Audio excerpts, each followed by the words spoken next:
What if the first betrayal in the universe wasn't a roar of defiance, but a whisper of withdrawal? What if it didn't come from Lucifer, but from an ancient, forgotten order of beings long before Genesis? Forget what you think you know. This isn't a story of open rebellion. This is far more chilling. Imagine, before stars were hung, before angels knew their names, before even light truly found its form, there existed primordial presences. They weren't flesh. They weren't spirit as we understand it. They were pure consciousness, raw will, radiant intellect, born directly from the divine breath. Some ancient texts, like fragments from Enoch or whispered traditions from the Zohar, hint at these beings. They were not designed to kneel. They simply were. They existed before obedience was even a concept. They knew no command, only being. Then came the revelation. God unveiled his audacious plan to create humanity, not from light, but from dust, not pure emanation, but fragile matter, beings crafted in his own image. Can you feel the cosmic tension in that moment? If you were among these primordial, luminous beings, would you not question? Would you not pause? They didn't rage, they didn't strike. They didn't declare war. They simply withdrew, quietly, with a silent, profound contempt. Their rejection wasn't a battle cry. It was a cosmic sigh. They saw mankind as dust, as weakness, as something utterly beneath the divine. Instead of joining in creation, instead of embracing this radical new design, they turned their backs and walked away. It wasn't a fall. It wasn't a conflict. It was a refusal, a severance, a silent protest. Some ancient sources refer to this as the breaking of the intention, or the separation of the firstborn. Heaven itself felt the tremor. This wasn't a battle lost, but a communion fractured. Lucifer's rebellion came later, but he didn't invent betrayal. He inherited it. He amplified it. He weaponized it. But the blueprint of turning away, it was already there. Have you ever withdrawn from something, not out of hate, but because you could no longer accept it? What if the deepest pain God ever felt wasn't a clash of wills, but the quiet ache of rejection? What if the first wound in heaven was not a battle wound, but the soundless ache of abandonment? If the first betrayal of God wasn't rebellion, but withdrawal, then how many of us walk that same path today without even knowing it? Have you too ever stood so close to the light, yet started to drift away? For the first time in eternity, an eternity unmarred by conflict or distance, the Creator stood before a creation that no longer desired him. Not out of rebellion, not with rage, but with a quiet, devastating refusal. That moment, though wordless, was the first rupture in the seamless flow of divine love. A fracture not in power, but in intimacy. Heaven, until then, had known only presence and response. Glory echoing glory. But now, something new had entered the divine story, a creation that turned away. An ancient commentary captures the trembling that followed. The angels, beings forged in perfect obedience, asked the question that echoed through heavenly courts: why would you create man who will only sin? And God, with a resolve that chilled the cosmos, answered simply, even so, I will make him. But the scrolls remain quiet on the deeper truth whispered between the lines, an unspoken ache behind God's words. He didn't create man in spite of that first abandonment. He created man, sans because sant of it. Can you imagine a creator whose heart responds to rejection not with wrath, but with a greater risk? The primordials, those first emanations, departed because they would not serve what they saw as beneath them. Dust, they said, was not worthy of the image of the Most High. How could the Eternal One wrap his likeness in weakness, in decay? They would not lower themselves to serve such fragility, and in their prideful withdrawal, they thought they ended the story. But God leaned into that very rejection. He didn't retreat. He expanded. He didn't erase the plan. He deepened it. He shaped man, not as a substitute, but as a sacred risk. What if the next creation could choose to love? Not from instinct or glory, but from longing, from trust, from the silence of faith. Have you ever chosen someone when everything in you feared they might leave? Can love still be pure if it's not guaranteed? God wanted a creation that could believe in him without seeing him, that could love him without being surrounded by eternal light. A creation that might walk through pain, doubt, and shadows and still turn back and say, I trust you. He wanted devotion, not born from command, but from freedom, and that desire birthed not just humanity, but the entire mystery of Eden. Eden was never just a garden. It was God's answer to heartbreak. The first heartbreak in heaven wasn't caused by Lucifer. It began long before, with beings who simply walked away. But God's response was not to destroy.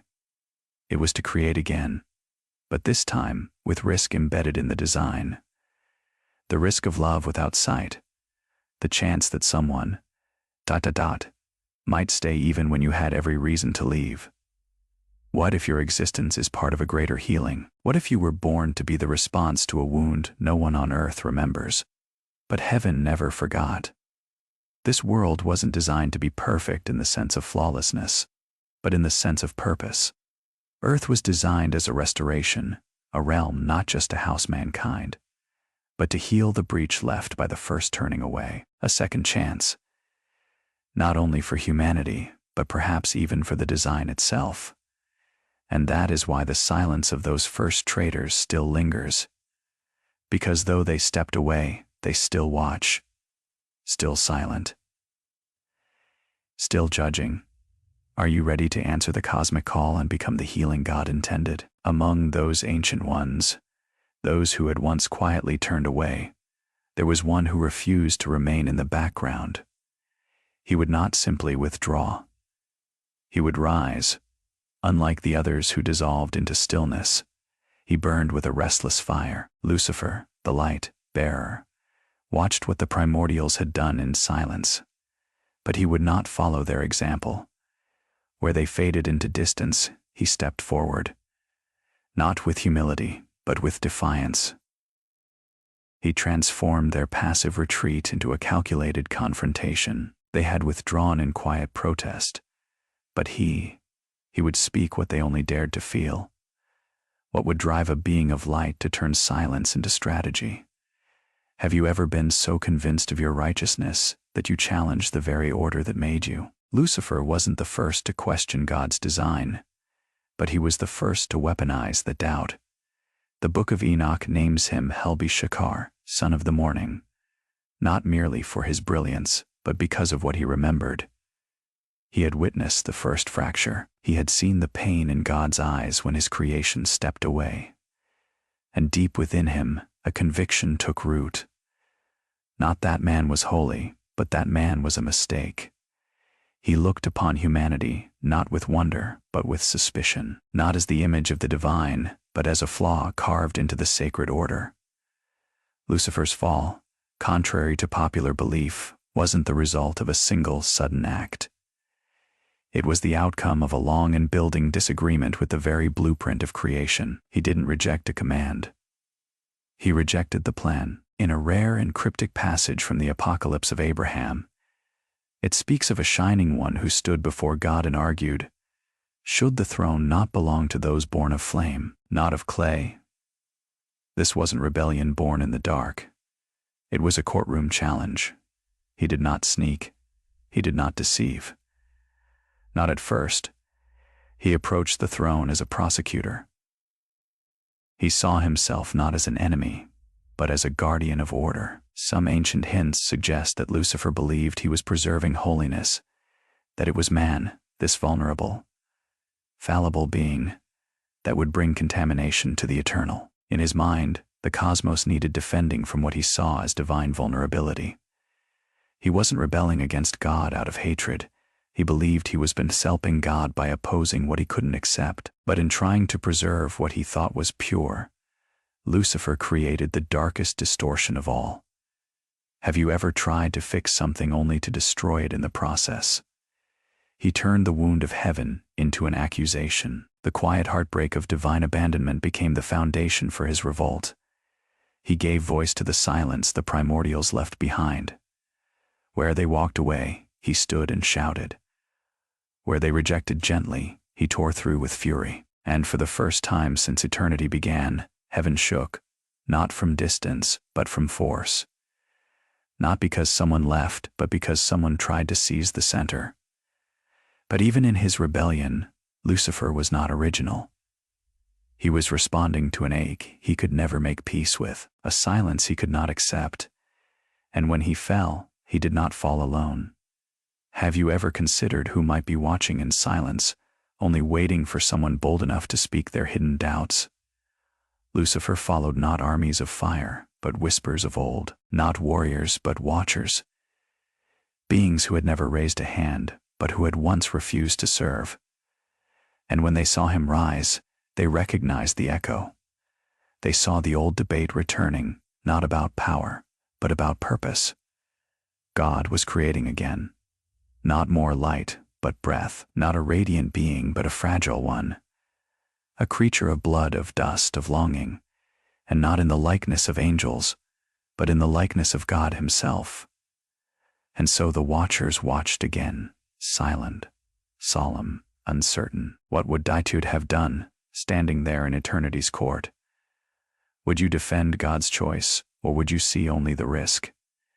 This time there would be no heavenly debate, no gathering of divine minds, no vote cast in celestial courts. The heavens, once consulted on creation's earliest decisions, now stood in silence. Genesis records it simply, "Let us make man in our image."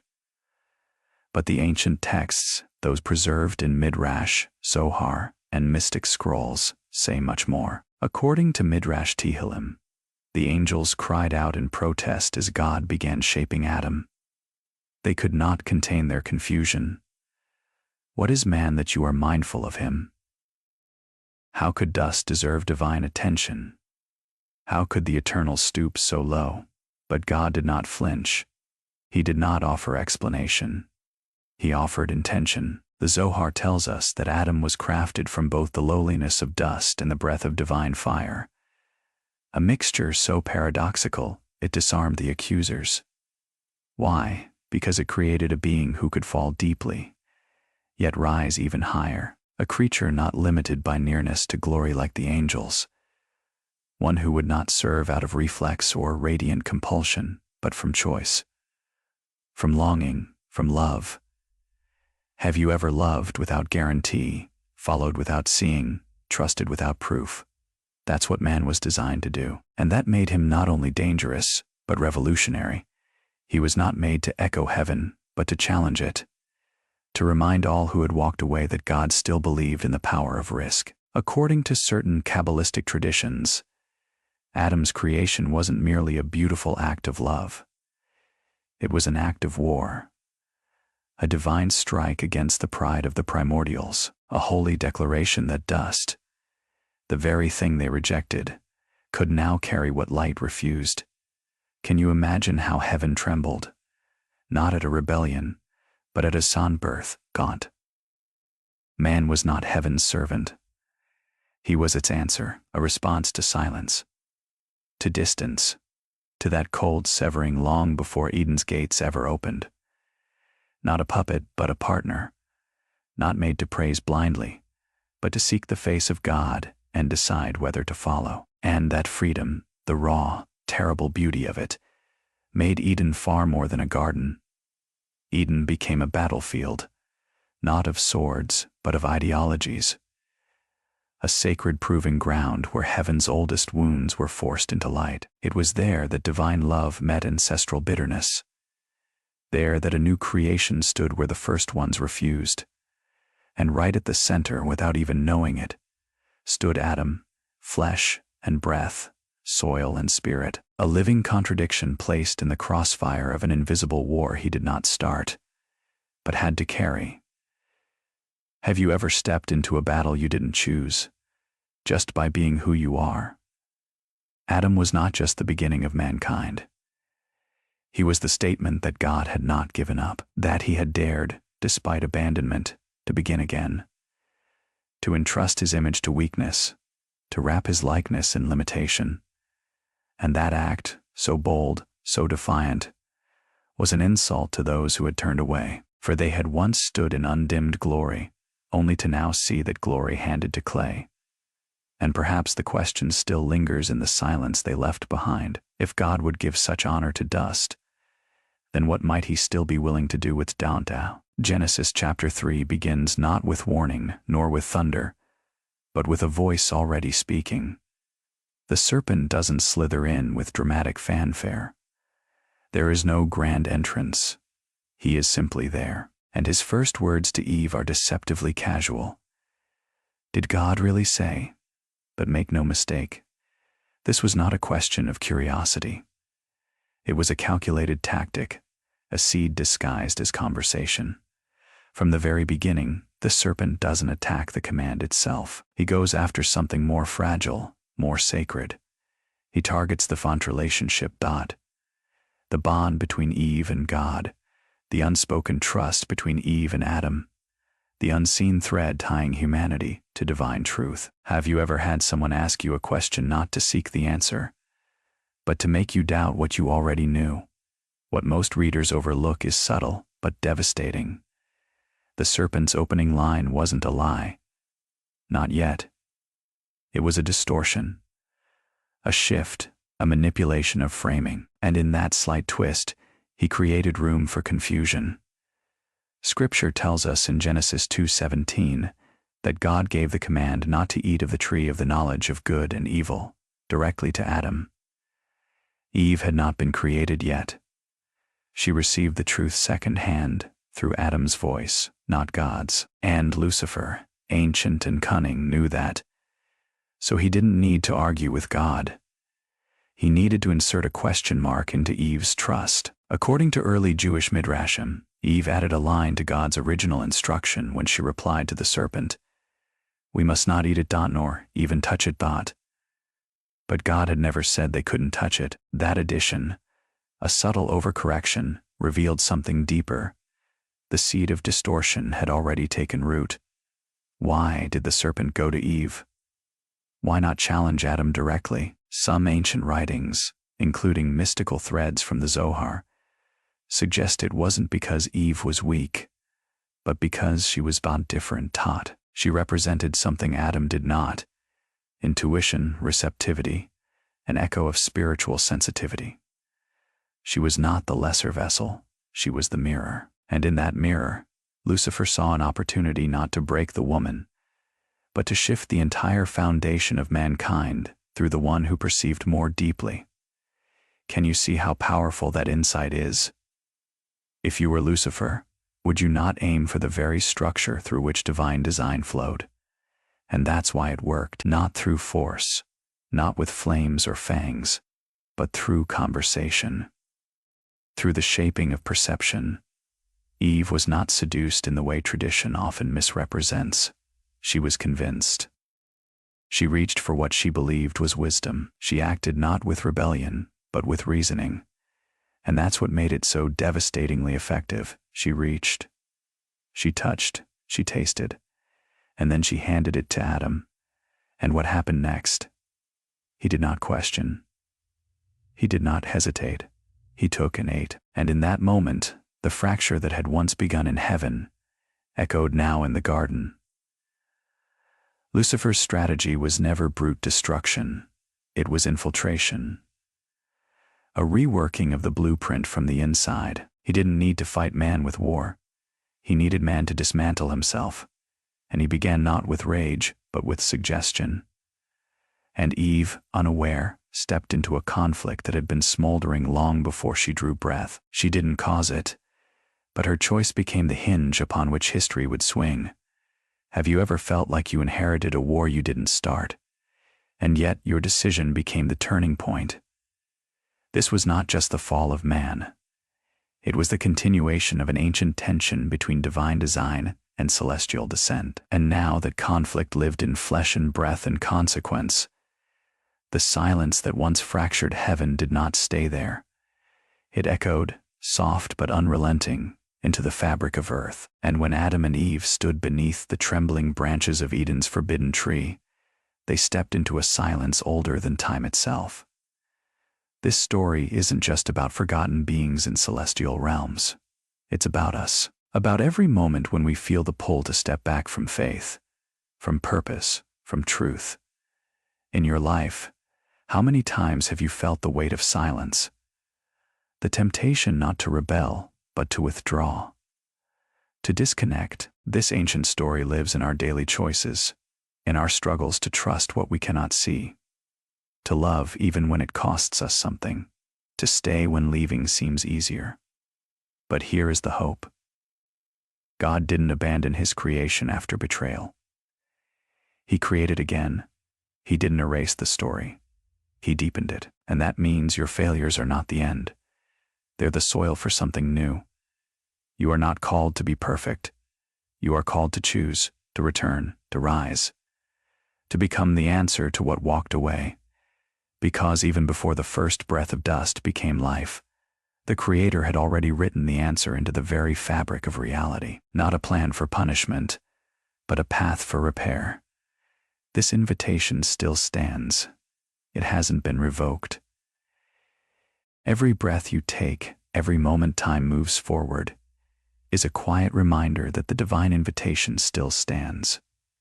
It hasn't been revoked. And now, across ages of silence and shadows, a question remains, one that still pulses beneath scripture and myth. If the first betrayal came before Genesis, then who were they? Who were those immortals that turned from the light, not in war, but in refusal? Were they silent rebels, too proud to bend? Were they watchers assigned to observe and never act? Were they a forgotten lineage lost in time, but not in consequence? And so, long before the fall in Eden, before the fruit was touched or the serpent spoke, the true fracture had already begun, not in defiance, but in silence, not through violence, but through walking away. And from that ancient turning, a divine question has echoed across the ages. What will Satan do when you are given the freedom to choose? Will you embrace the risk of true devotion? Will you stand for love when others withdraw? Your life is not just your own. It is a vital part of God's response to an ancient wound. Will you be the one who chooses connection over silence, trust over doubt, and presence over withdrawal? The story isn't over. Your chapter is being written now. What will you choose?